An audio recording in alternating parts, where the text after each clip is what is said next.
That's right. That's right. We're live. We're live. Going live, talking about streaming games versus playing games that are physically in your hand, physically in your system. That's what we're shooting tonight. That's what we're shooting for tonight. I have a whole outline prepared. And we are going live. First, I gotta mute the music. Mute it? Why don't we? Coming at you, Bass Rebels tonight, by the way. This is live streaming Bass Rebels. You guys can check them out right now. Right now. There's only 3 people listening in. One of those 3 people's me, and the other people or anybody else. So we're going to go live right now. Here we go, intro time.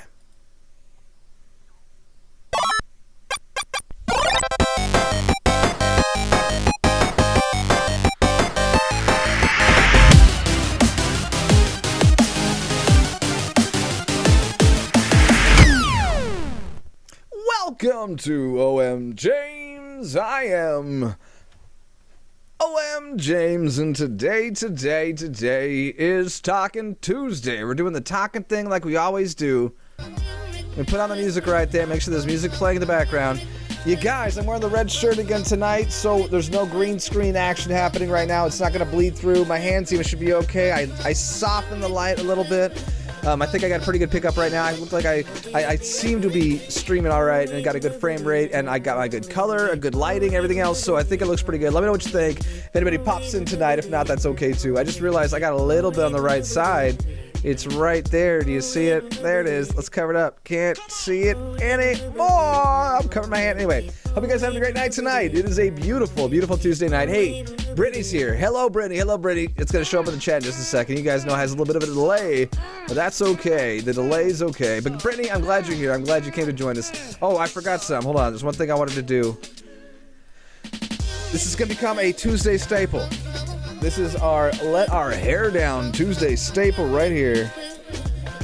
It is the end of the day. It's been a long day, and pretty much after I get done streaming, I'm heading to the bedroom, heading to go to sleep. Put my head on the pillow. There we go, hair down. So, pillow time's coming. Pillow time's coming very soon.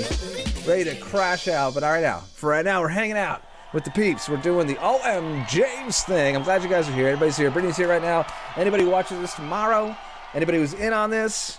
Anybody who thinks that I should start following trends better than I am right now, which I kind of think I should. Did it get quieter? Oh, never mind. Just as I put the headphones on, the music started fading back up. Anyway, let's talk about what's going on here tonight. Tonight we are talking about streaming games. So the thumbnail I showed, I should probably put up a couple images or something like that in the background, but the thumbnail I showed tonight was the PS5 logo. It's like a mock-up. It's not even the real logo. They haven't revealed the real logo yet. But the fake PS5 logo and then the Google Stadia logo. That's because those are the 2 big main contenders. You should follow more trends more. Agreed. Okay, I agree with you. I will be. I'm working at it, okay? So I want to talk about what I want to talk about, but I want to talk about the things in the news and the trending things that are happening as they're happening. So I will be a part of that. Don't worry about that. So the new big thing about consoles is you're not going to have to buy your games anymore. You're not going to have to go and get an actual PS4 cartridge. You don't have to go get any kind of actual physical format of a game. Instead, you'll just be able to say, I want to play this game, I want to play that game. We're not sure exactly how it's going to end up lining up. It seems to be pretty much the future of gaming as we know it. And there's not a lot we can do to stop it, So I'm not sure if it's going to be a matter of paying for a game and you have access to that game, like buying an audio book, but as long as you have your access to Amazon Prime or whatever, that you can actually listen to that on Amazon Prime. I guess it's probably Audacity. But if you pay for that book, you get the book, but only if you pay for the service to read that book on, Like if you don't have access to that service anymore, you can't read what you actually paid real world money for, So I have to wonder if it's going to be that, or if it's going to be a subscription service where you just pay a certain amount a month and then you get access to all the games. I'm not sure exactly what it's going to be like yet. There's a lot of questions, more questions than answers. But what I did do to help all of us out, you, me, and everybody else alike. You don't like the background music? Distracting. Is it too loud? Oh, okay, thank you for saying something. I could find a different background music. I could do that. Stop that one. Stop that one. Let's try this one. Let's see what it sounds like. Hold on. We'll find a good one. There, is that better?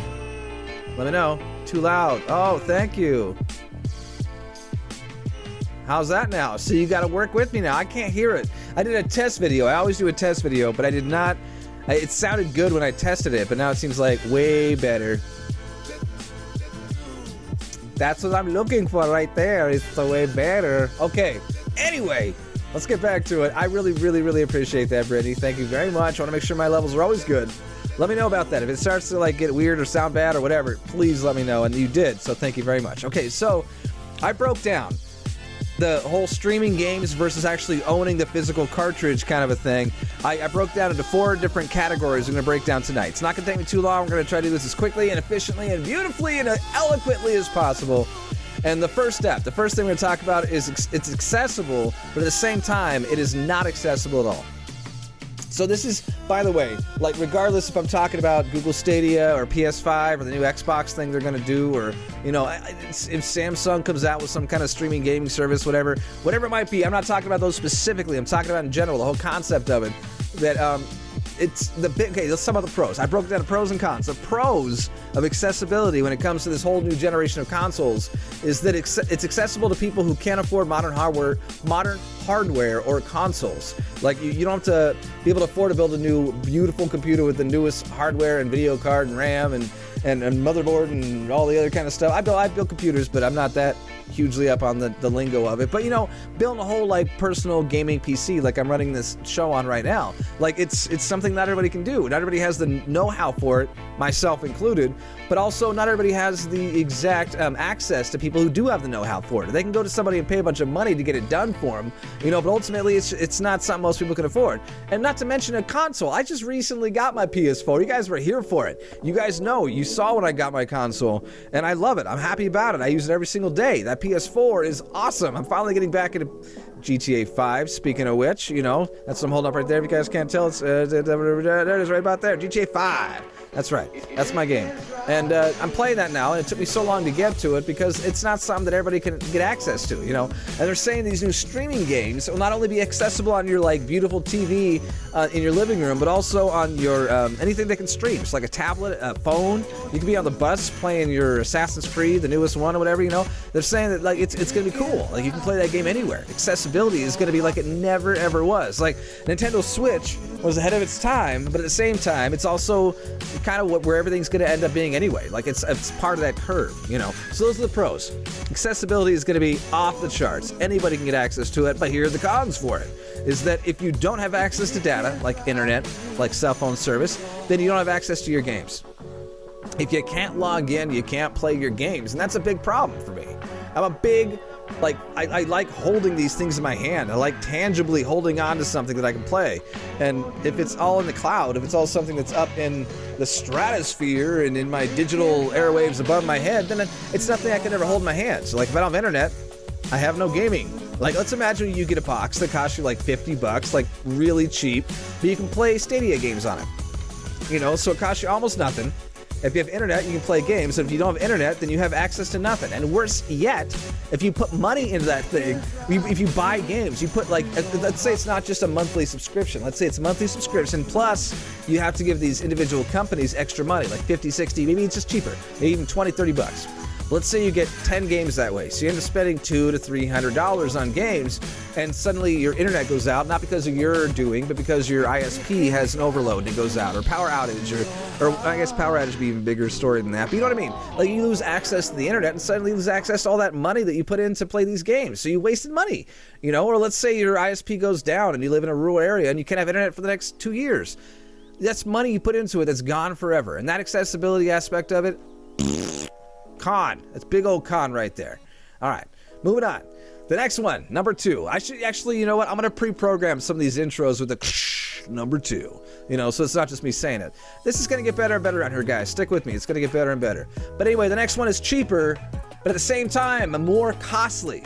So the pro is, this is what I put down on my outline right now, is one price, all your games. Now, still, I'm not sure if it's going to be priced per game or if it's going to be a service that you pay for to get access to all the games. I'm not sure what it's going to be yet, but the idea, let's say it is just a subscription fee, which if we have multiple companies doing this, then most likely at least one of these companies is just going to say, pay $10 a month, pay $30 a month, get access to 100,000 games, millions of games, going back to classic Atari, all the way up to like modern AAA console, modern, you know, what's the word, generation style games, all that. Like imagine like there was like one flat fee you had to pay, even if it was 20, 30 bucks, you might do it. You might be like, I'll pay all that money for Netflix, Hulu, and Amazon Prime, and I'll pay the same amount of money for another service just to play all my games. Like that is a pro. It could be cheaper to do that instead of paying 60 bucks a month, or say you buy 3 games a year, that's like, you know, 150 bucks a year or whatever that you're paying for games, when you can instead pay less than that or about that or around that and still get way more games than you would otherwise. Like you wouldn't have to go out and look for the games and follow the trends. You can just say, hey, there's a new game, what's out? Let me do a demo. Yeah, it's cool. I'll buy it. Or I'll play it if I want to play the full version of the game. You know, the whole thing sounds cool. The pros for cost are astronomical.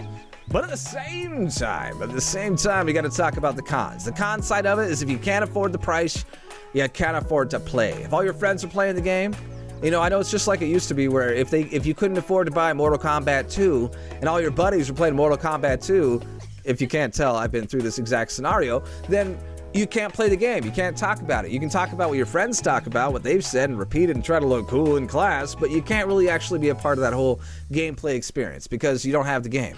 And I get that. If you can't afford it, you can't play it. If you can't afford it, you can't play. But at the same time,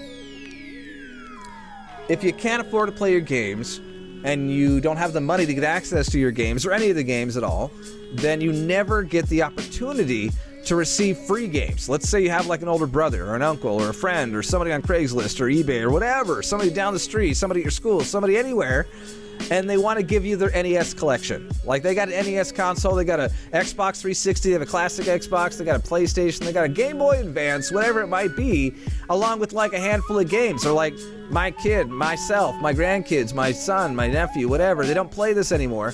Do you want these things? It's like handing over a collection of Pokemon cards, you know, or Magic the Gathering cards. It's like, heck yeah, I want access to that. I want to play that right now. I want to go home and mess with this and look through the entire collection and play through this and start save games and everything. Like, it's an awesome, exciting experience. It's something that I've been able to share with not only my friends, but my children and other people that I know. I've been able to pass along things myself or receive things in the same way. You know, like one day I'm going to pass my PS4 off to somebody and it's going to be awesome. I'll say, here's all my games. Here's this and that. You don't have internet? You know, you got nothing. You got a TV and power and a sofa to lay on. You can play this right now. Like that's important to me. Be able to have access to that. If you can only play it online, then you have the price that you can't pay anyway, then you can't ever have any access to that experience. And that bugs me. That bums me out. That part is a big... See, the cons are spectacular and the pros are spectacular, and the cons are thumbs down, raspberry out the mouth. Okay, next one, real quick. We're almost done, I promise. We're halfway there. So, physical contact. That's my next point right now. The pro is... Here comes the pro. So, if you have an actual physical version... Let's do it one more time. The GTA 5 hold up. So if you have a physical version of a game and anything ever happens to it, like it gets melted or it gets stepped on or eaten by a wumpus, whatever happens to it, that game is gone. You can't play it anymore. It's destroyed. You have to go buy a new one, you know, or if it's installed in your system, even then, as long as if you don't have your play disc anymore, you can't play the game. It's gone. Physically gone. It's like stepping on a dandelion, you know? You can't play that game anymore. You can't smell it, can't look at it, you can't smell dandelions anyway. You know what I mean? The whole thing's gone. The experience is over. And if you play it online, if you have no physical contact, if you have no actual physical, tangible game, then you can still play it. Your whole house could burn down. You could lose everything you have. You could be a bum on the street for a year, and then finally get back on your feet and get a nice job or whatever, and then you could plug in a new system, log into your account, and you're playing your games again. Like, they never disappeared. Whatever it might be, it doesn't matter. They are intangible. They are immaterial. They are something you can play whenever you want to, wherever you want to, and that's a very exciting, spectacular concept. It blows my mind. Astronomical. The con is your games are liquid. Your games only exist in the cloud, and you own nothing tangible. Now, that's exactly the pro con I made right there, right? But here's my issue. Let me confess something to you, dear OMJamers. Cool idea. It's awesome. It is really cool. At the same time, here's the point I'm going to make. This is something I recently found over at my Goodwill. This was Short Circuit. Let me get the good angle on it. Oh, it's kind of got a green. You can't quite see it. Anyway, Short Circuit and Short Circuit 2. I found a copy of both on VHS, my local Goodwill, and I really do have an obsession. I have far too many. I'm going to end up having like a shrine to the VHS because I have so many and I want so many more. And part of that, people say, why would you want to watch VHS tapes? Why wouldn't you just watch it on Netflix or Hulu or even like a Blu-ray or whatever? But even then, it's just, I like the idea that I have the medium, I have the movie, I have the game in my hand. I physically hold it. It's mine. I bought it. It's like buying land. It's like buying a tree, you know? It's like buying something that I can own and I can cherish. If I want to hold it at night, that's my choice, you know? And even like if you get something on DVD or Blu-ray, this is kind of like a Middle Eastern kind of thing. I kind of dig it. What do you guys think? Let me know. But I don't know. There's something really special about having it in my hand. I was gonna say, even like a DVD or a Blu-ray, even then, you don't really truly own, like replay it on your own if you want to. You like it, good. I'm glad, Brittany. But even on a DVD or where was I going with this, or Blu-ray, is that even the actual movie itself, let's put Short Circuit into account, even the movie itself, you don't actually own it. You own the ones and zeros, the bits and bytes, the little grooves, the little magnetic bits that are on that DVD and that CD. That's interpreted by a system. You still don't actually own it. Now, this VHS tape right here, I could take this tape and I could roll out all of the film on it and I could replay it without even like a VCR as you know it. Like there's an actual physical thing on this box that is the movie. And that's, for some reason, really important to me. And that's something that I think I will always cherish. Maybe my great-grandchildren won't even understand. The concept will be completely foreign to them. But for me, that's a beautiful, poetic thing that means a lot to me. I don't know if I ever want to give up on that. It's yours, no one can take it, it's something tangible. Exactly. This is my GD movie, and nobody's taking it from me. Well, if you did, I'd have to get it again. Or watch it on Netflix. You know what I mean? Like, I like the aspect of having the actual thing. It means a lot to me. Final thing here. We're going to talk about our final little point tonight before we wrap up for the evening. Hope you guys are having a good time. I'm having a good time. I love these Talking Tuesdays, just hanging out and chilling out with you guys. So last one is all the games you could ever want to play that they offer. And that is the pros. Let's talk pros and cons. You guys probably already kind of see where I'm going with this. Pros is you have access to more games than you could ever fit on a shelf. You could never buy all these games physically. You could. You have to buy a warehouse or a hangar. Let's say they not only let you play games outright now, but you guys can go all the way back to like Atari era. You know, you guys can play like a Retro Pi, or like my great friend Brittany right here, Bobby, the Atari collection on PS4. Freaking awesome. There's like 100 games in that collection. It's insane, and they're awesome. And I only knew maybe 6 of them out of all of them. But anyway, that having access to all those games from then up until right now, like modern AAA, awesome PS4, 5, whatever era games, having access to the entire library, you could never own all those physically.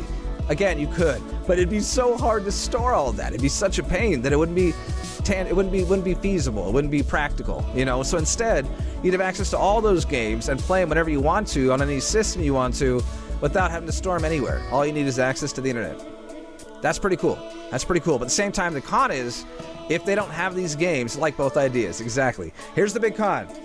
Let's say there's a licensing issue, like they cannot put the newest Street Fighter game or the newest Call of Duty game on their system because they can't afford the price that Activision or whatever is charging for it. If that's the case, just like right now, if you don't have Netflix and Hulu and Amazon Prime, you most likely are going to have some kind of show that you'd love to watch that you can't watch. And because of that, in the same way, say there's one streaming service you want to pay for, Google Stadia, costs you like $30 a month or whatever, that you get that, and they don't have an entire series of games. Let's say an entire console. Let's say there's no Nintendo games on Google Stadia, or whatever, or PS4, whatever it might be, you know what I mean? If they don't have an entire group of games that makes you go, I don't know if I can emotionally afford to pay for that. You're like, that's not something I can invest in because it's not going to be worth it to me.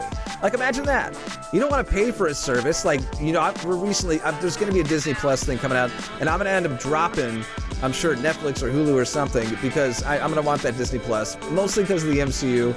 But I don't want to, this is actually a big argument. See, in my brain even, there's a cognitive dissonance because I'm excited by the prospect of paying for Disney Plus and watching any MCU movie that I want to. When it finally comes out on digital medium.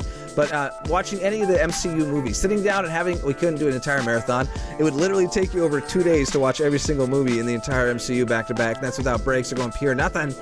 but just having access to all that would be brilliant. I mean, I would like to own it on my shelf and take up like, you know, that much room on my shelf, but I'd love to own every single movie on Blu-ray or whatnot.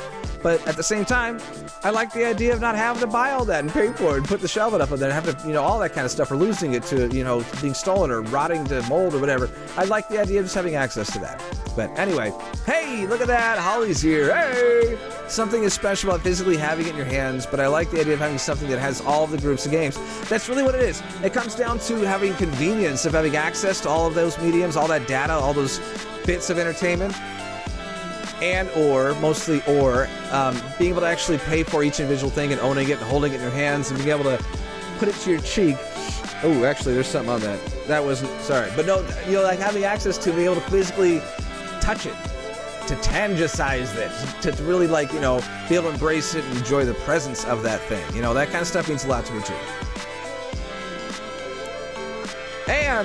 And I also brought this to the table. I was going to show a few different tangible kind of Nintendo gaming kind of things, just to show that I love things I can hold in my hands. Just silly little things that I can actually play games and watch movies and own something that I can actually cuddle with at night if I wanted to. Anyway, we're going to call it right there, guys. Brittany's been here for quite a bit. Holly, I'm really glad that you made it tonight. Anybody else who watches this tomorrow, I hope you guys had a wonderful evening, morning, afternoon, what have you. And let's see, I think that's about all I wanted to go over. See, guys, Mario. You see the Mario? Let's get a close up on the Mario. Booyah, there's the Mario. Brittany gave that to me, by the way. So, hope you guys have a great night. Hope you guys had a great day. Hope you enjoyed the stream tonight. I thought the music turned out pretty well once we got the correction from the mighty Brittany. So, again, finally, guys. Gosh, I always forget something. I have my keys. I have my phone. I have my GTA 5. I have my water. I remember what it was. It was, as always, OMJamers. You saw it coming. Make somebody smile today, guys. Nighty night. Outro. Not intro.